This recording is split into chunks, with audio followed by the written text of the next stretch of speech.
everybody, it's Keren here from tuppencecoloured.co.uk, and thank you very much for joining me for another Celebration Saturday. Now if you don't know what Celebration is, you're new to Stampin' Up, you've never come across it before, well, Celebration is a promotion that Stampin' Up does every year between January and the end of March.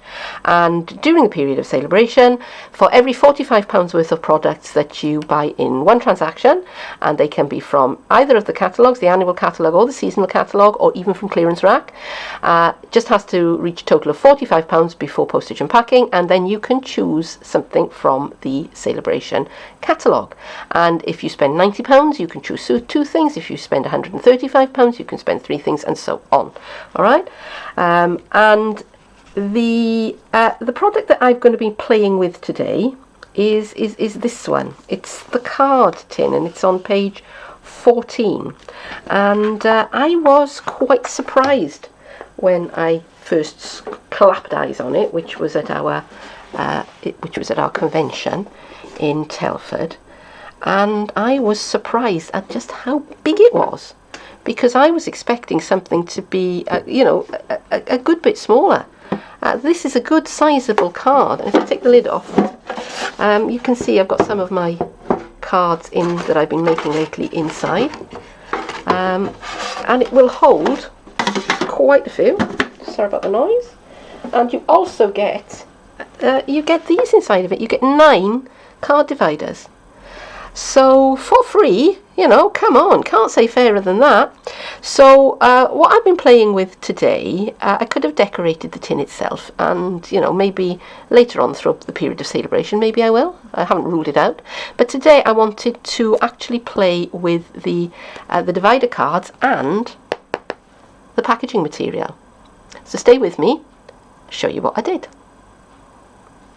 And it's this. This is what I made using the dividers from the tin of cards and some of the packaging material as well. It's a little, could be a scrapbook, could be an organizer, it could be whatever you want it to be. So hang around and I'll show you how it all went together. These are the supplies that I'm going to be using today. I'm going to be using the dividers from the card tin, and I'm also going to be using the chipboard packaging that came with it. And I've measured this, and it's 6.5 inches that way by 5 inches that way. So I've cut another piece of chipboard from another piece of packaging to the same size. And for the spine of the book, I've cut a piece that's 6.5 inches by 2 inches. For the cover, I'm using Floral Boutique DSP, and I've got 2 pieces here that are 7.5 by 5.5, and a piece that is 7.5 by 4 inches. For the inside of the cover, I've got a piece that is, let me just check my notes, 4 inches by 6 inches, and 2 pieces that are 4 3/4 by 6 inches. And I've got 2 pieces of basic black card, 6.5 inches by 1 inch. I'm also going to be using this, which is a ring binder, and I had quite a difficult job actually getting hold of one, and I eventually found them from Tim Holt's Ideology, so not a Stampin' Up product obviously, and I got it through Amazon. You get 2, more than that expensive. I think it was about £3 or £4 for 2 of them from the stockist that I got them from. And this is the large size. I've also got the small ones here. Got a small here, just so that you can see the difference. Now, they are the same length, top to bottom. The difference is in the size of the ring.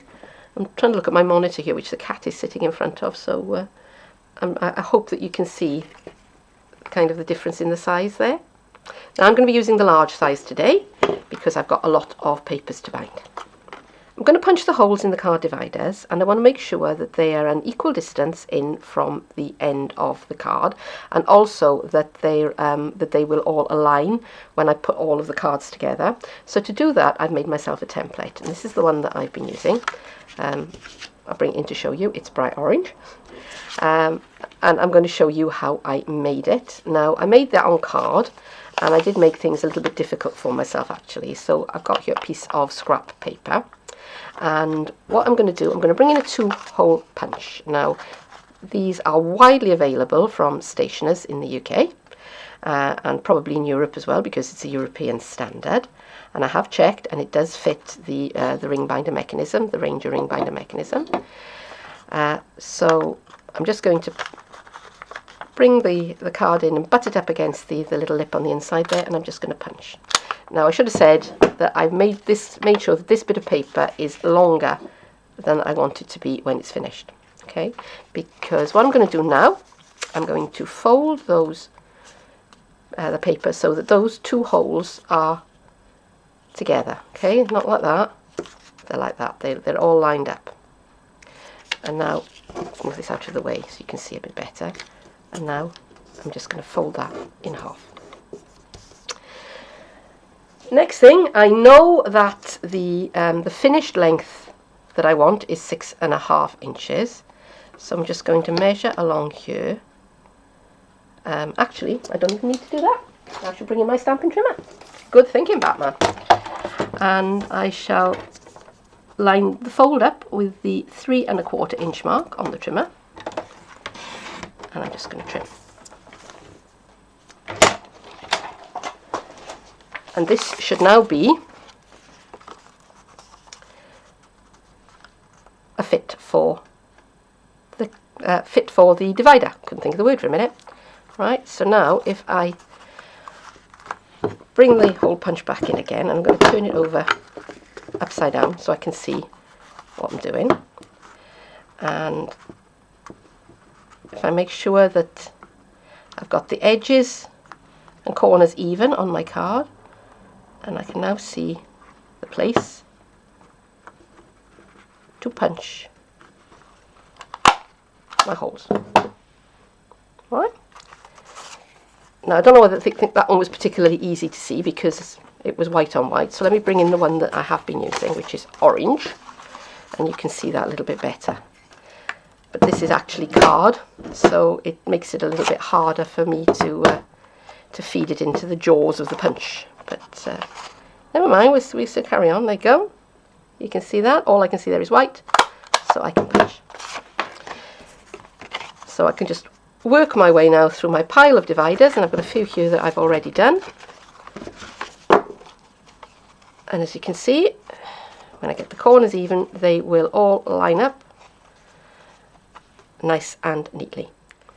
Before I start assembling my book or covering it or doing anything like that, I want to make sure that I've drilled the holes for the mechanism to sit on, and I want to make sure that they are an even distance from the top and from the bottom of the spine.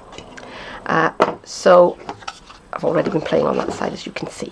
So I need to do some measuring. So first of all, now I know this is 2 inches wide because that's how wide I cut it, and so I'm going to measure 1 inch and 1 inch from this side, and Misty may come and join us any moment now.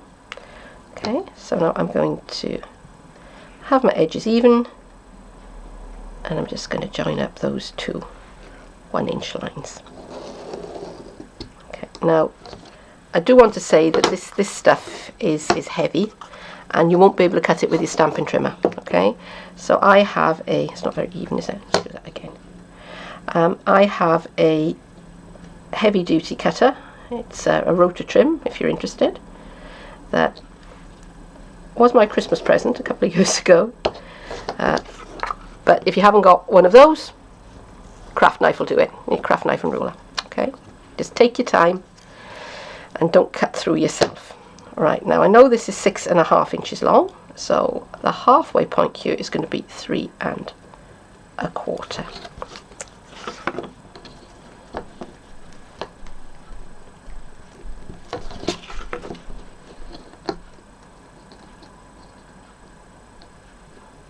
So that now should give me my halfway point, which it does. Okay, so I know that's my centre. Right, now I've got a piece of scrap paper here, and I'm just going to set the mechanism on it, and I'm just going to draw where those holes are going to go. And with a hole punch, got my crocodile out because I'm going to be using that later on. I've punched out those 2 holes, and now, same as I did for the... So I've punched out those 2 holes. And I'm just going to line them up and fold them down, and that's my halfway mark. And now if I bring back my piece of card, actually it's going to be difficult for you to see, so I'll put a mark on there. Yeah. So now if I line up my centres, just like that, and that is where I'm going to need to punch my holes. Let me just check that. That looks pretty good to me. So I have my crocodile, and I've got it set up to 1 inch. I'm going to tip that on one side so that you can see. Okay. You see that? And the same on the other end. Bring that over. You see that?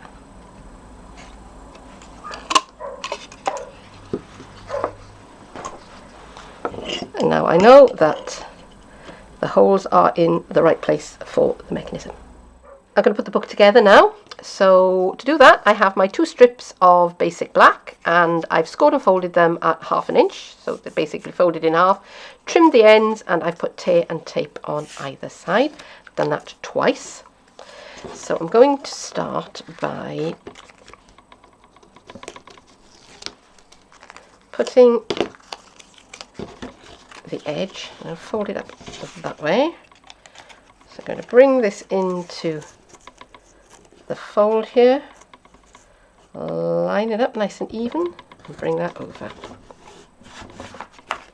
Okay.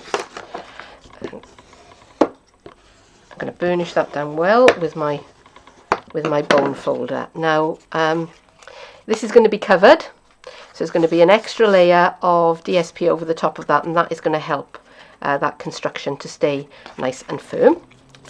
Okay, so now I'm going to take the backing off the other strip of tear and tape, and I'm going to bring this in at a 90-degree angle so that it's standing up. So this is the way it will be when the box is the book is closed. I don't know whether you can see that, but I've just brought the basic black construction strip up, and I'm also going to go down that crease there. Try not to do what I just did there and put a hole in it, but again, that's all going to be covered, so it's not going to matter. Now, as you can see, there is a little bit of space between the spine and the back panel, and that's fine. That's what you want. All right, so I'm going to go and do the same thing for this side. So this is the back, this is going to be the front. So which way around do I want it? I want it that way.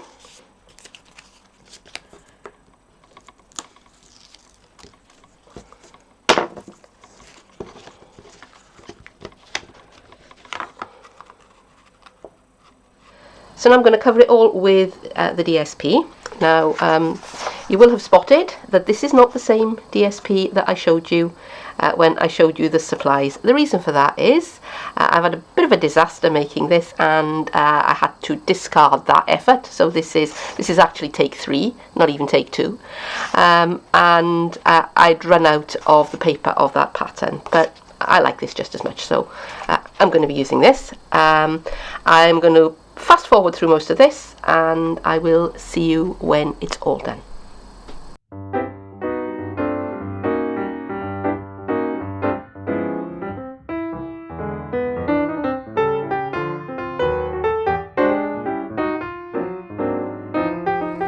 I just want to show you one thing on mitering the corners. This chipboard has a little bit of thickness to it. It's somewhere around 1/16 of an inch, and if I cut straight across that corner there, right level with it, that corner would poke out. So what I'm doing is I'm folding the corner over and I'm creasing it with my bone folder, and now I'm just cutting on the outside of where I folded it, so just to the outside of it. And when I fold that over now, there will be just enough paper there to cover that corner and stop it sticking out. Okay, so I'm just going to finish this off, and then I'll start covering the inside.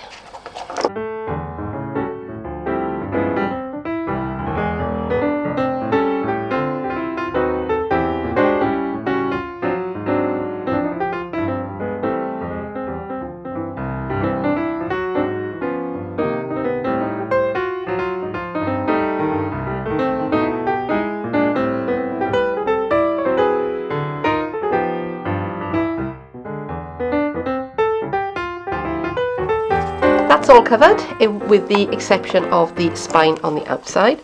I just want to say that I cut a different piece of paper for this part here, because the bit I cut, when I tried to fit it all together, I felt it was just a little bit too small. So I've recut this to 4.5 inches by 6.5. And I've also cut another piece of paper for the outer spine, and that is 7.5 by 4.5, because it just gives me a little bit of extra paper at the sides to play with, and made it just a little bit easier, and I thought it looked a little bit better. The other thing I want to say is that when you're gluing this part down, glue that centre piece first, and then come along with your bone folder and just gently, try not to split it as I've done there, just gently push it into those ridges there, those stitches there, and then stick these pieces on.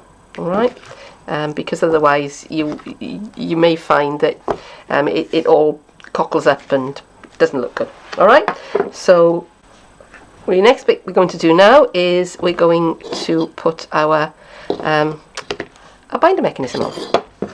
And one of the reasons why we didn't cover the back panel is so that we know where the holes are. So just taking the piercing tool and cutting through there and popping through there. Right, now these come with brads to hold them in place, and they are meant to fit quite loosely. This mechanism is meant to kind of move around a little bit, but I don't want it to move too much, so I'm just going to get a bit of my solvent-based adhesive, and I'm just going to put just a little bit around the edge of the hole here. Okay, now this is never going to keep it there forever and ever. It's just going to kind of slow it down a little bit while we're putting the brads into place. All right, so I'm just going to line the holes up with the ones that I've punched already, and I'm going to take the brad and fit it through, turn over, get my piercing tool and spread the arms apart just like that, and press down nice and firm. And now we'll do the same with the one at the other end.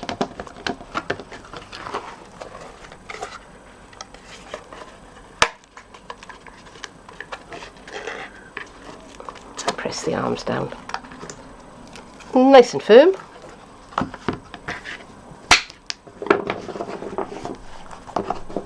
And there's my spring binder mechanism. Last thing left to do now is just to cover the spine. So there's the piece of paper that I've cut for that purpose, and I'm just going to line it up on the inside so that it's lined up with the with its counterpart piece, if you like. I'm just going to fold the edges over, and this is just to give me an idea of where to line it all up. And I'm also going to get my snips And this is where my fold line is. Actually, I won't do it with the snips, I'll do it with the bone folder, just in case, okay? So I'm just going to mark where the fold lines are on the inside, because this is going to give me an idea of how to get this centered on the outside, because when I'm doing things by eyeball, it quite often doesn't end well. Alright, so if you're great at lining things up by eye, you don't have to do this. And I am in complete awe of your abilities. That's all I have to say. Okay. Right, so again, before I start sticking anything down, I'm just going to snip along those folds that I just made. Just to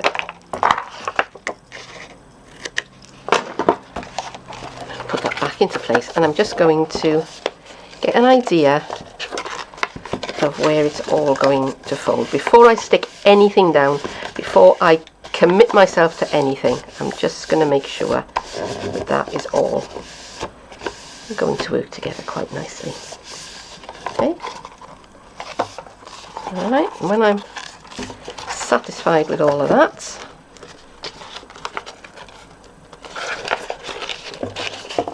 I'm going to start by sticking the paper to the back panel. That centre panel on the outside is stuck down pretty firmly. I'm just going to bring the flaps over, and I've mitered into those pieces along the bottom just there. Okay.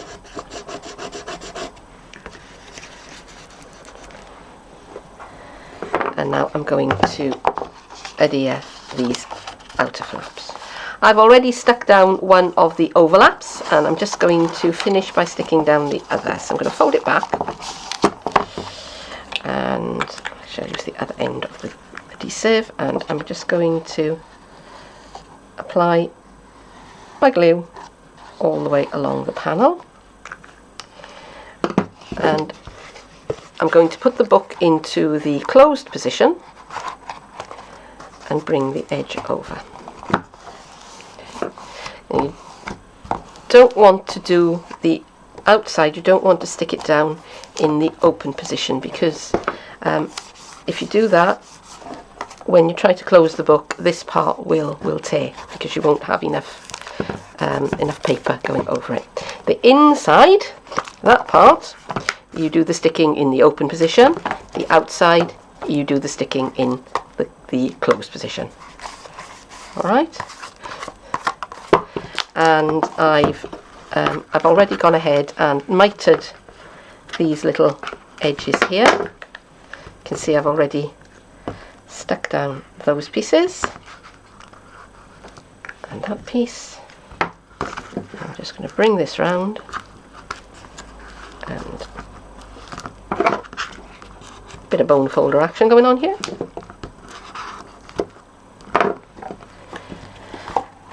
And that's the cover of my scrapbook finished.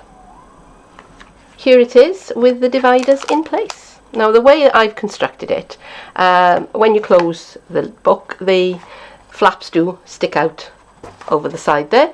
I rather like that, because it means I can see everything that I've got in here without even opening the book. But if you would like to keep them inside, then all you need to do is to trim off, I would say, about a 3/4 of an inch to an inch off this edge before you start punching holes, and you will be fine.